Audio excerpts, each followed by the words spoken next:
जम्मू कश्मीर में अनएम्प्लॉयमेंट कितनी पीक पर है। यानी कल कांस्टेबल का एग्जाम है और उस कांस्टेबल के एग्जाम में 4002 वैकेंसी है।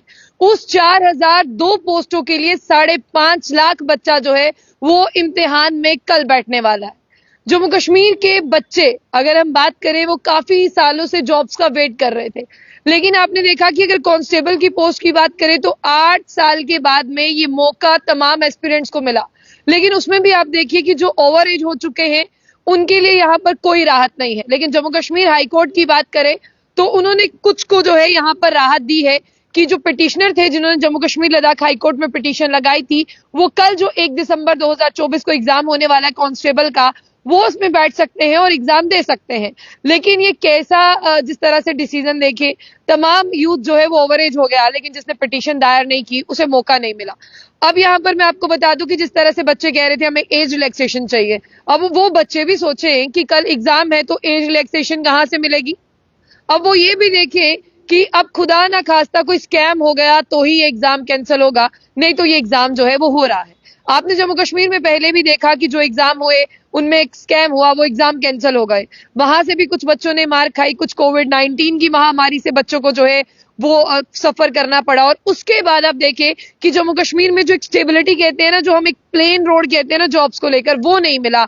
हमेशा से जो कर्व और ग्राफ की बात करें वो ऊपर नीचे रहा, जिसका खामियाजा जो है वो पढ़े लिखे नौजवानों ने भुगता। और आज आप देखें जो 24-24 साल के थे वो 30 एज को क्रॉस कर चुके हैं। जो इतने अच्छे इंटेलिजेंट थे, जो कॉम्पिटेटिव एग्जाम की तैयारी कर चुके हैं, आज वो ओवर एज ही हो गए हैं। उन्होंने इतनी ज्यादा तैयारी की, उन्हें लगा कि बस एग्जाम मेरा जाओ भाई, लेकिन आज उनकी उम्र नहीं उनका साथ नहीं दिया, उनकी उम्र ही निकल गई।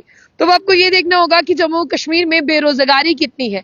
और यहाँ पर कहते हैं कि हर कोई गवर्नमेंट जॉब मांग रहा है। अरे भाई, हर कोई गवर्नमेंट जॉब नहीं मांगेगा तो आपने यहाँ पे कौन सी मल्टीनेशनल कंपनीज लेकर आए हो जो लोग कहेंगे कि हम आईटी सेक्टर में चले जाते हैं, वहां जॉब कर लेते हैं, बच्चे वहां अप्लाई करेंगे।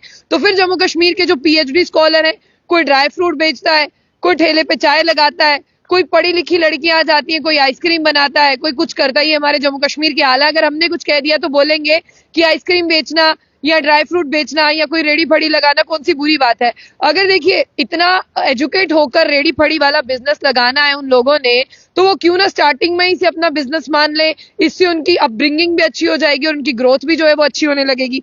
और फिलहाल जब हम यहाँ पर जाते हैं, मैं आपको बता दूं कि चीफ सेक्रेटरी ने जो है तमाम डिस्ट्रिक्ट एडमिनिस्ट्रेटिव से मिलकर जो है यहाँ पर फुल प्रूफ अरेंजमेंट्स का जायजा लिया कि किस तरह से एग्जाम होने वाला है। चीफ सेक्रेटरी अटो डुल्लू की बात करते हैं, उन्होंने एक मीटिंग ली कि पुलिस डिपार्टमेंट में जो ये एग्जाम होने वाला है कांस्टेबल का, इसके लिए डिप्टी कमिश्नर जो है उन्हें कहा गया, और इसके साथ तमाम जेकेएसएसबी ऑफिसर्स की बात करते हैं वो भी यहाँ पर मौजूद थे।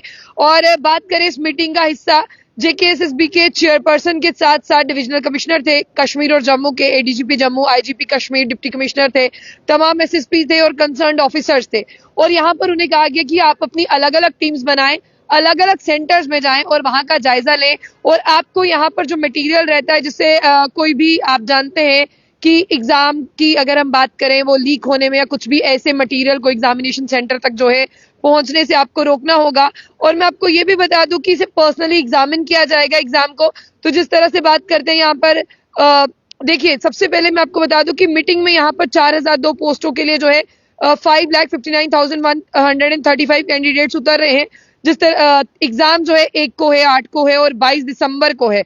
अब आपको ये समझना होगा कि यहाँ पर जो है कैमरा, सीसीटीवी कैमरा से पूरी निगरानी की जाएगी, सेंटर्स की पूरी देखरेख की जाएगी। ये पहले एग्जाम्स में भी था, इसे अगर मैं कह रही हूँ तो आप लोग जो है वो समझिए कि पहले में भी सीसीटीवी कैमरास इंस्टॉल थे, उसके लिए भी कमांड एंड कंट्रोलिंग सेंटर बनाया गया था। बाहर एक इतनी तगड़ी टीम लगाई गई थी जो कहती थी आप स्मार्ट वॉच नहीं पहन सकते, आप खुद का पेन नहीं ले सकते, आप छोटा सा पेपर नहीं ले सकते, आप मैग्नेटिक इयररिंग्स नहीं पहन सकते, आपके गले में चेन्स है उन्हें उतार दीजिए। लेकिन अंदर तब भी जो है वो पेपर कैंसिल हो गया, अंदर तब भी स्कैम हो गया।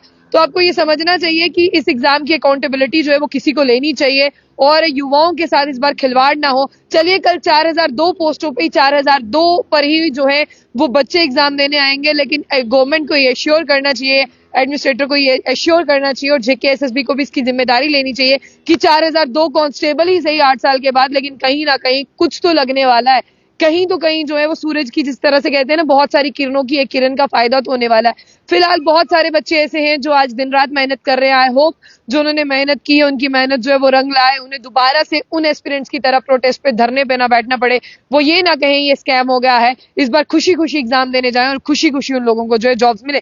जेकेपीएसआई के लिए देखते हैं कि यहाँ पर एज रिलैक्सेशन मिलती है या नहीं। फिलहाल कांस्टेबल के लिए तो राहत नहीं है 1, 8 और 22 दिसंबर के लिए। जाने से पहले जो बुलेटिन न्यूज को लाइक और फॉलो करना ना भूलें।